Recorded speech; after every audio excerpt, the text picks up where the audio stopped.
गणेश जी की महिमा और उनकी स्तुति एवं पूजा का फल।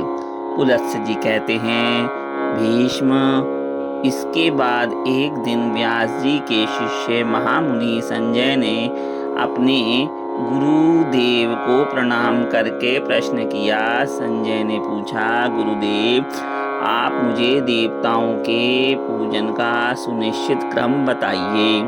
प्रतिदिन पूजा में सबसे पहले किसका पूजन करना चाहिए? व्यास जी बोले, संजय, विघ्नों को दूर करने के लिए सर्वप्रथम गणेश जी की पूजा करनी चाहिए।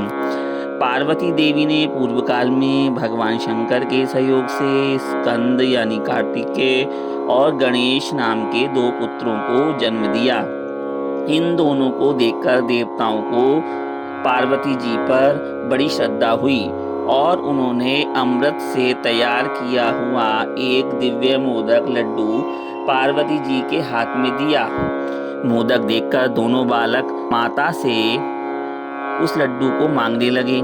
तब पार्वती देवी विस्मित होकर पुत्रों से बोली, मैं पहले इसके गुणों का वर्णन करती हूँ, तुम दोनों सावधान होकर सुनो। इस मोदक के सूंघने मात्र से अमृत प्राप्त होता है। जो इसे सूंघता है या खाता है वह संपूर्ण शास्त्रों का मर्मज्ञ, सब तंत्रों में प्रवीण, लेखक, चित्रकार, विद्वान, ज्ञान विज्ञान के तत्व को जानने वाला और सर्वज्ञ होता है। इसमें तनिक भी संदेह नहीं है। पुत्रों, तुम में से जो धर्माचरण के द्वारा श्रेष्ठता प्राप्त करके आएगा उसी को मैं यह मोदक दूंगी। तुम्हारे पिता की भी यही सहमति है। माता के मुख से ऐसी बात सुनकर परम चतुर स्कंद मयूर पर आरूढ़ हो तुरंत ही त्रिलोकी के तीर्थों की यात्रा के लिए चल दिए। उन्होंने मुहूर्त भर में सब तीर्थों में स्नान कर लिया। उधर लंबोदरधारी भगवान गणेश जी स्कंद से भी बढ़कर बुद्धिमान निकले। वे माता पिता की परिक्रमा करके बड़ी प्रसन्नता के साथ पिताजी के सम्मुख खड़े हो गए। फिर स्कंद ने भी आकर पिता के सामने खड़े हुए और बोले, मुझे मोदक दीजिए।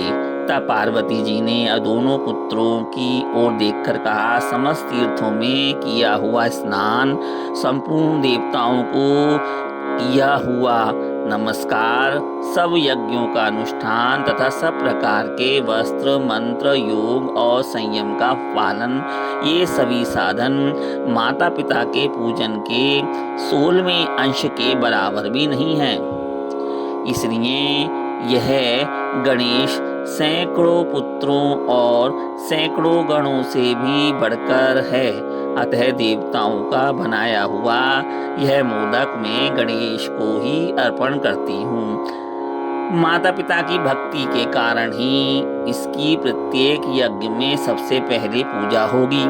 महादेव जी बोले, इस गणेश के ही अग्र पूजन से संपूर्ण देवता प्रसन्न हो, ऐसा महादेव जी बोले।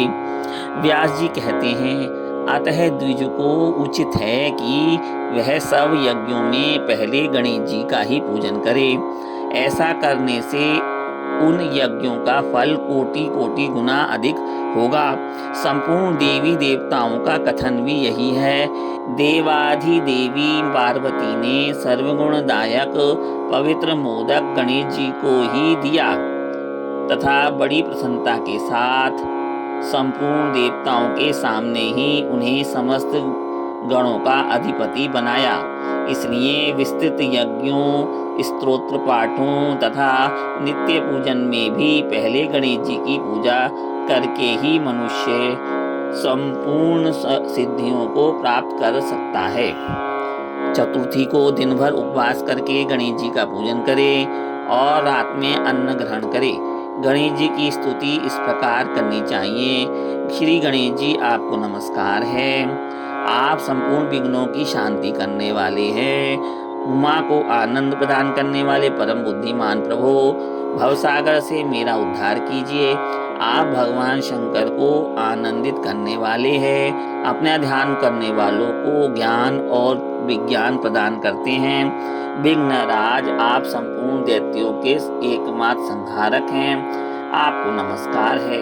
आप सबको प्रसन्नता और लक्ष्मी देने वाले हैं। संपूर्ण यज्ञों के एकमात्र रक्षक हैं तथा सब प्रकार के मनोरथों को पूर्ण करने वाले हैं। हे गणपते, मैं प्रेम पूर्वक आपको प्रणाम करता हूँ। जो मनुष्य उपयुक्त भाव के मंत्रों से गणेश जी का पूजन करता है, वह सब पापों से मुक्त होकर स्वर्ग लोक में प्रतिष्ठित होता है। अब मैं गणेश जी के 12 नामों का कल्याण में स्तोत्र सुनाता हूँ। उनके 12 नाम ये हैं: गणपति, विघ्नराज, लंबतुंड, गजानन, द्वैमातुर, हेरंब, एकदंत, गणाधिप, विनायक, चारुकर्ण, पशुपाल और भवात्मज। जो प्रातःकाल उठकर इन 12 नामों का पाठ करता है, संपूर्ण विश्व उसके वश में हो जाता है तथा उसे कभी विघ्नों का सामना नहीं करना पड़ता। उपनयन, विवाह आदि संपूर्ण मांगलिक कार्यों में श्री गणेश जी का पूजन करता है, वह सबको अपने वश में कर लेता है और उसे अक्षय पुण्य की प्राप्ति होती है। जो मनुष्य संपूर्ण यज्ञ के कलश में गणानाम त्वा आदि मंत्र का आवाहन करके उनकी पूजा करता है, उसे संपूर्ण सिद्धियां प्राप्त होती हैं तथा वह स्वर्ग और मोक्ष भी पा लेता है। विद्वान पुरुष को चाहिए कि वह मिट्टी की दीवारों में प्रतिमा अथवा चित्र के रूप में, पत्थर पर, दरवाजे की खिड़की में तथा पात्रों में गणेश जी की मूर्ति अंकित करा ले। इनके सिवा दूसरे स्थान में भी वह हमेशा दृष्टि पड़ सके, ऐसे स्थान पर गणेश जी की स्थापना करके अपनी शक्ति के अनुसार उनका पूजन करे।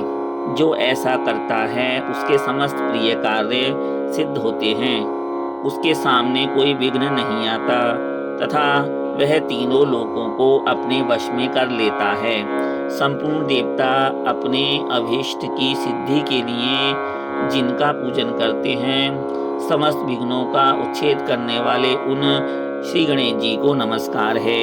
जो भगवान श्री विष्णु को प्रिय लगने वाले पुष्पों तथा अन्य सुगंधित फूलों से, फल, मूल, मोदक और सामायिक सामग्रियों से, दही और दूध से, प्रिय लगने वाले बाजों से तथा धूप और दीप आदि के द्वारा गणेश जी की पूजा करता है, उसे सब प्रकार की सिद्धियां प्राप्त होती हैं।